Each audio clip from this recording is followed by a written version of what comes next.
इस वीडियो में मैं आपको बताऊंगी अनएक्सप्लेन्ड इनफर्टिलिटी के बारे में। अगर आपकी शादी को 1 साल के ऊपर हो गया है, आप अपने पार्टनर के साथ रह रहे हैं, रिलेशंस हो रहे हैं, लेकिन बेबी कंसीव नहीं हो रहा है और आप ये जानना चाहते हैं कि इसका क्या रीजन है।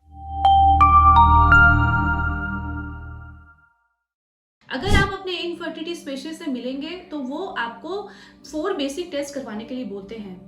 हस्बैंड का सीमेन एनालिसिस, जिसमें हमको ये पता चलता है कि शुक्राणु कमजोर हैं या ओके हैं। वाइफ का ओवुलेशन स्टडी होता है, जिसमें हमको ये पता चलता है कि एग सही समय पे बन रहे हैं कि नहीं, एग की संख्या क्या है, ओवुलेशन सही समय पे हो रहा है कि नहीं। HSG टेस्ट, जिसमें हमको ये पता चलता है कि फैलोपियन ट्यूब्स ओपन है कि नहीं, वो काम कर रही हैं कि नहीं। और TVS अल्ट्रासाउंड, जिसमें हमको बच्चेदानी के बारे में पता चलता है कि बच्चेदानी में कोई गांठ तो नहीं है, बच्चेदानी की लेयर ठीक है कि नहीं। अगर आपकी ये सब जांचें हो गई हैं और सारी रिपोर्ट्स नॉर्मल आई हैं तो इसको हम बोलते हैं अनएक्सप्लेन्ड इनफर्टिलिटी। यानी आपके डॉक्टर आपको बोलेंगे कि सारी जांचें नॉर्मल है, फिर भी प्रेगनेंसी नहीं हो रही है, और वो फॉलिकल मॉनिटरिंग भी कर चुके हैं, आपको कब रिलेशन रखना है ये भी बता चुके हैं, या आपकी IUI साइकिल्स भी हो चुकी हैं जो फेल हो चुकी हैं।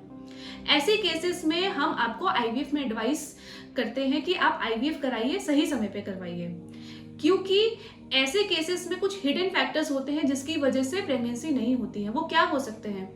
जो फैलोपियन ट्यूब्स होता है उसके अंदर की लेयर को हम लोग सीलिया बोलते हैं। इस सीलिया का काम होता है फर्टिलाइजेशन का, यानी एग और स्पर्म को मिलाने का, और जो एम्ब्रियो बनता है उसको अंदर यूट्रस में ट्रांसफर करने का।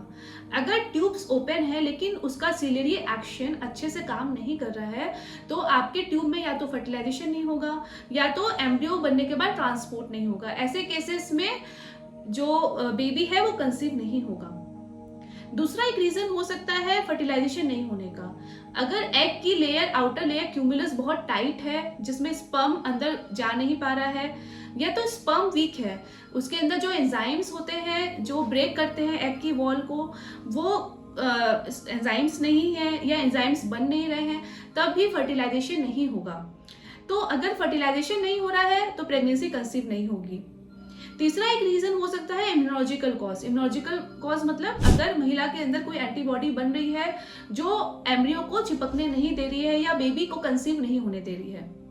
ये सब जो रीजंस होते हैं ये हिडन कॉजेस होते हैं, जिसमें हम बोलते हैं कि अनएक्सप्लेन्ड इनफर्टिलिटी है, क्योंकि हमको रिपोर्ट में कुछ नहीं मिलता है। ऐसे केसेस में आपको अपने डॉक्टर की एडवाइस लेनी चाहिए, और अगर आपके इनफर्टिलिटी स्पेशलिस्ट आपको IVF में जाने के लिए बोल रहे हैं तो आपको सही समय पे IVF भी कराना चाहिए। उसमें आपको जरूर रिजल्ट्स मिलेंगे, तो घबराइए नहीं, परामर्श लीजिए, आपको जरूर कोई ना कोई रिजल्ट मिलेगा। Wishing you happy pregnancy and happy parenthood.